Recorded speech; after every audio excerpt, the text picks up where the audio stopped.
Hindi na po natin patatagalin pa. Maaari na po mauuna po ng ating mga bisita. Tuloy-tuloy na po tayo para po ipakilala ang ating susunod na Vice Presidente. Aking pong tinatawagan ang lakas CND President at ang ating House Majority Floor Leader, Ferdinand Martin Romualdez. Martin, ano sa bala mo? At may karangalan ngayon na ipakilala sa iyo ang sunod ng Vice Presidente ng Republika ng Pilipinas, ang aking ng Mindanao na mapagdating mo. Ngayon, hindi siya totoo!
Kasama dito namin ang ating darating na Senador si Jimboy Estrada.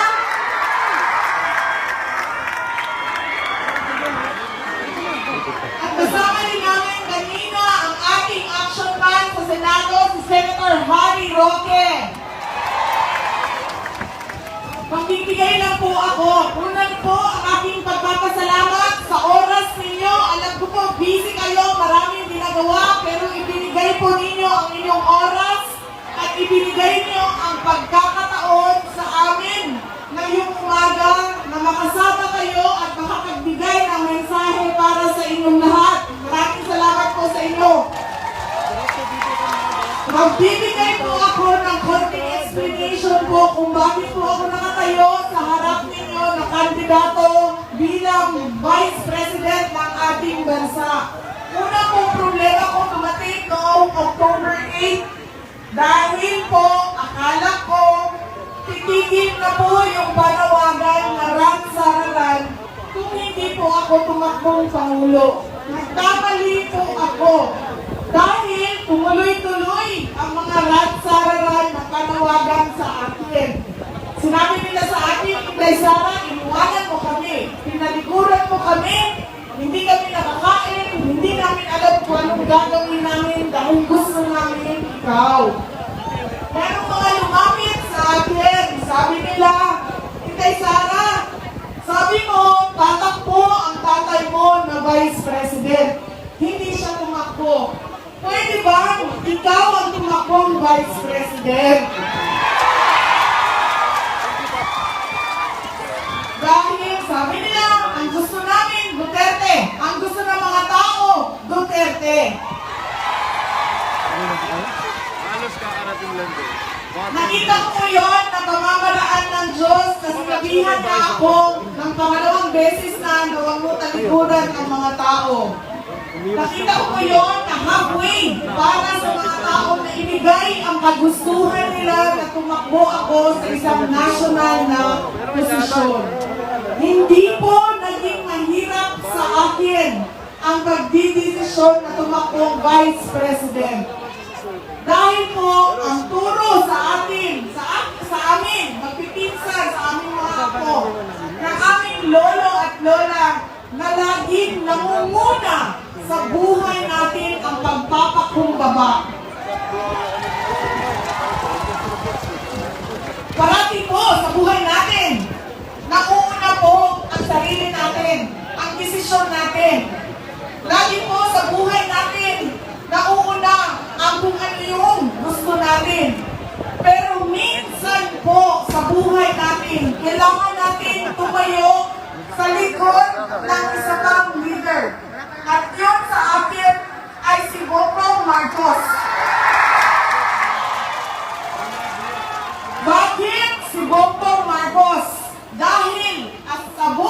botante ako. Importante sa akin na ang isang nagpipresentang Pangulo, meron siyang mahabang experience sa isang executive na posisyon. Yung taong marunong mag-desisyon dahil nakasanayan niya sa trabaho niya.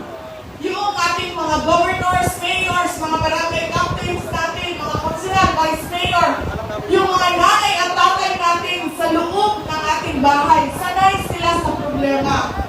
At sanay sila magbigay ng solusyon sa problema. Si Bongbong Marcos po, 4 na termino ng governor ng Ilocos Norte. 1 term congressman, 1 term senator.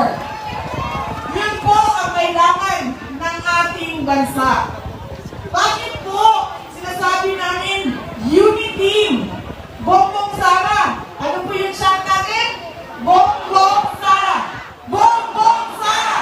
Bongbong Sara. Bongbong Sara. Bakit? Dahil gusto namin ipakita sa buong bansa na ang kailangan natin sa susunod na mga taon ay pagkakaisa. Gusto namin lagyan ng larawan ang kasabihan na in unity there is strength. Gusto namin ipakita sa buong mundo na malakas ang Pilipinas dahil nagkakaisa tayong lahat. Sa susunod na taon po, ang dala-dala ko ay ang turo ng aking mga magulang sa aking pagsisilbi sa aming lungsod ng Davao. Lagi pong ipinapaalala sa akin ng aking mga magulang na maging tapat sa aking serbisyo at sa aking trabaho. Na dapat po sa aking trabaho ay pantay-pantay lahat. Walang mayaman, walang mahirap.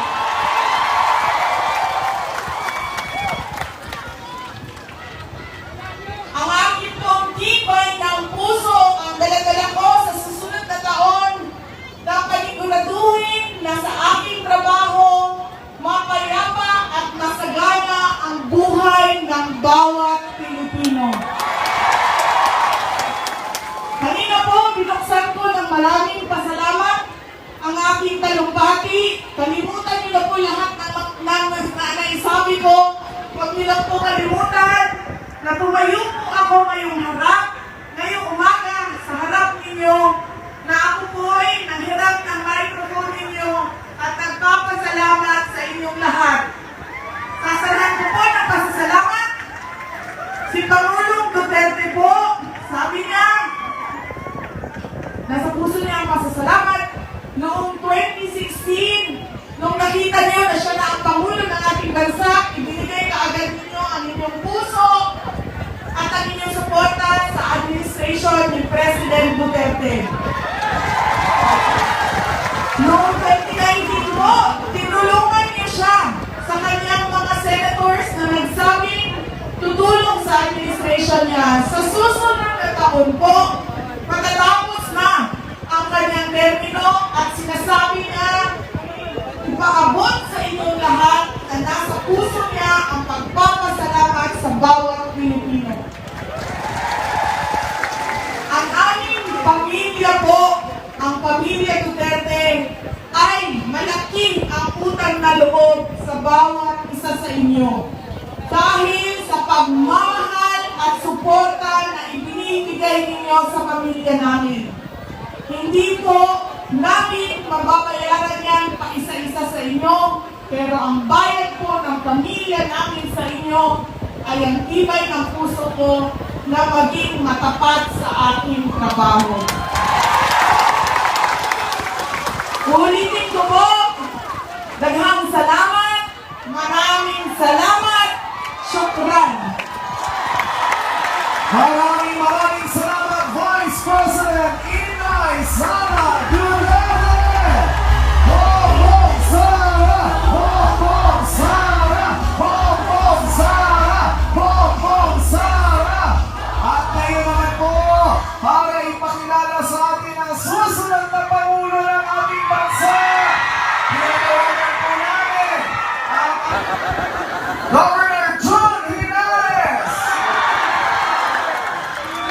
Mga kababayan, taong 2016, atin po siyang binoto sa pagka-vice-presidente. Matapos ang 6 na taon, siya po ay nagbabalik at mainit nating tinatanggap sa ating lalawigan. Mga kababayan, isang karangalan ko po na ipakilala sa inyong lahat ang susunod na Pangulo ng Republika ng Pilipinas, Ferdinand Bongo Marcos!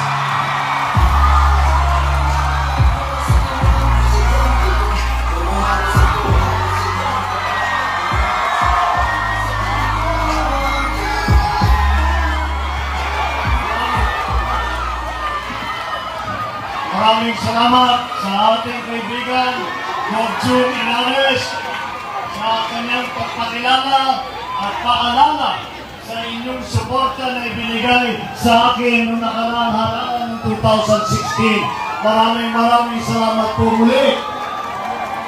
Nandito rin po, kasama po namin ang isa sa aming kandidato para sa Senado na dati ng senador at matagal nang nagserbisyo sa Senado, ang ating kaibigan, si Senator Jinggoy Estrada, na ibabalik natin sa Senado.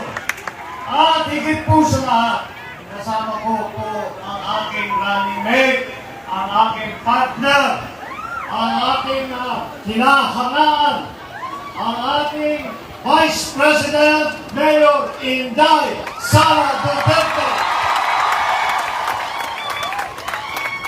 Ako po, sa aking pananaw, ako na ang pinakamapalad na presidential candidate dito sa darating na halalan na ito sa kampanya.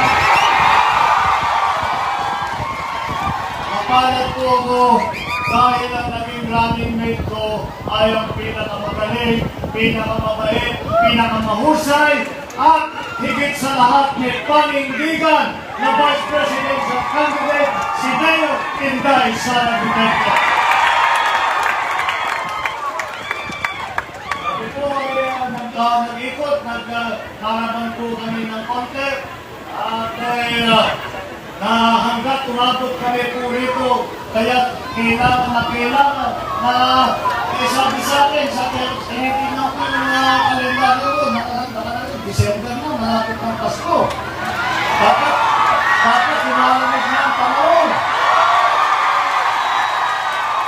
Pero dito sa Magdalban, mainit ang salubong. Maraming salamat po. Maraming po.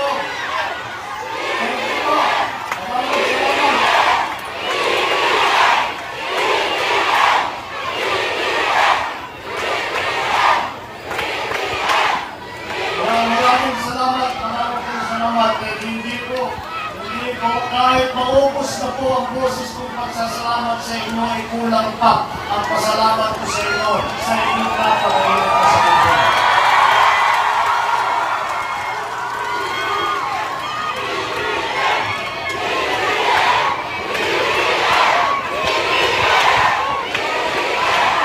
Sa ano po yung pag-iikot ni Inday Sara, ang aming pong isinisigaw na mensahe ay ang pagkakaisa. Kaya po kami ay ang naging unit team dahil sa aming pananaw. At ito kami nagkakasundo na ito ang pangangailangan ng panahon na nandito ngayon ang Pilipinas, nandito ngayon ang mga Pilipino at nararamdaman ang krisis ng pandemya. Ang ating kailangan gawin ay magkaisa ang sambayan ng Pilipino para magtulungan at pagandali ang buhay ng ating mga kababayan. Dahil naman po, kung pag-aaralan natin ng mabuti ang kasaysayan ng Pilipinas, wala po tayong dinaan ng krisis na hindi tayo nakaraos. At tayo'y nakaraos sa anumang krisis, gera man, lindol, tapos sa tuna, kahit ano po, ay tayo'y buhay pa rin, tayo'y nandito pa rin, at dahil tayo'y nag-isa at nagtulungan at nagmahalan at umalaw bilang isang bansa, bilang isang sambayanan. Kaya po, ito ang aming sinisigaw, ang pagkakaisa muli ng sambayanang Pilipino.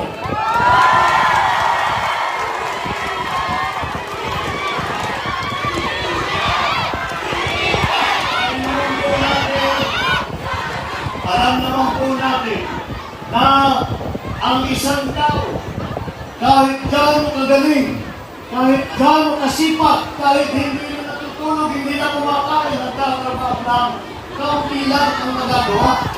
Ngunit, kapag nagkapit-bisig ang lahat ng mga Pilipino para harapin ang mga problema na dumadating sa Pilipinas, tayo po ay kayang-kaya po natin harapin kahit na ano. At hindi lang tayo makakaraos, hindi lang tayo magsusurvive, kundi tayo sisikat pa.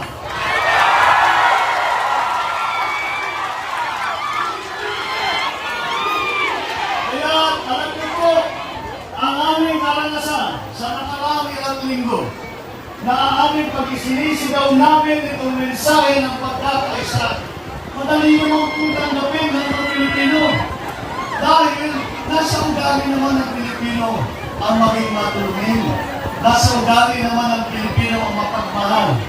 Nasa ugali naman ng Pilipino pag nakakita ng kanyang kapwa Pilipino na naghihirap, siya'y lalapit para tulungan. Kapag nakita niya na ang bansang, ang ating minamahal na Pilipinas ay nagkakaproblema at tinatawag ang ating galing, ang ating sipag, ay tayo ay lumalapit at tayo ay tumatayo para sa ating bansa, para sa ating mga kababayan. Kaya po, yan po ang mensahe na yan ay madaling tanggapin ng Pilipino dahil po, hindi naman po palakaway ang Pilipino. Hindi naman po naghahanap ng gulo. Ang hinahanap lang ng bawat Pilipino ay magkaroon ng isang buhay para sa kanilang pamilya, para sa kanilang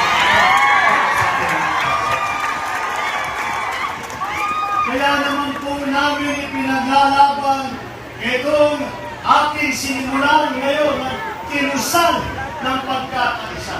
At ang tawag ko na ngayon ay kilusan dahil dito magsisimula pag-alala ninyo. Tignan ninyo ang kalendaryo ninyo at markahan ninyo itong araw na ito na dito sa Montalban. Dito tayo magsimula ng ating pagkakaisa, ng ating kilusan ng pagkakaisa. Bakit po napakahalaga itong mensahe na ito? Dahil po tayo ay nakalubog ngayon sa krisis ng pandemya. Nakalubog po tayo, ang dami pong naghihirap dahil nga sa pandemya, pagbagsak ng ating ekonomiya. At sa aming pananaw ni Inday Sara, wala nang ibang sagot kung hindi ang pagkakaisa nang sa ganun ito lamang ang tanging paraan para naman ang ating mga kababayan ay makabalik sa trabaho, magkapera muli sa kanilang mga bulsa, mabayaran ng kanilang pangangailangan, mapakain ng kanilang pamilya, mapag-aral ng kanilang mga anak, at kahit paano, sana naman makaramdam ng kahit konting ginhawa sa kanilang buhay.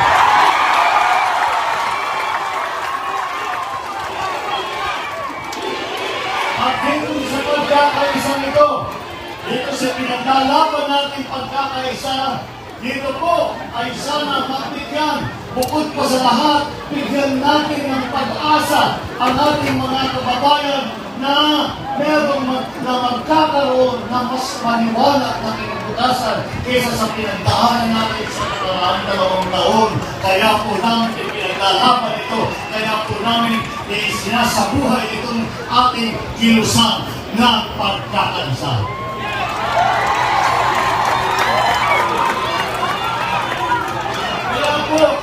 Ang pasalamat ko sa inyo ay hindi lamang sa inyong ipinakita na suporta dito sa amin ngayon ni Inday Sara at sa aming mga ibang kandidato na kasama namin. Hindi lang po ganyan ang pasasalamat, hindi lang dahil doon ang aking pasasalamat.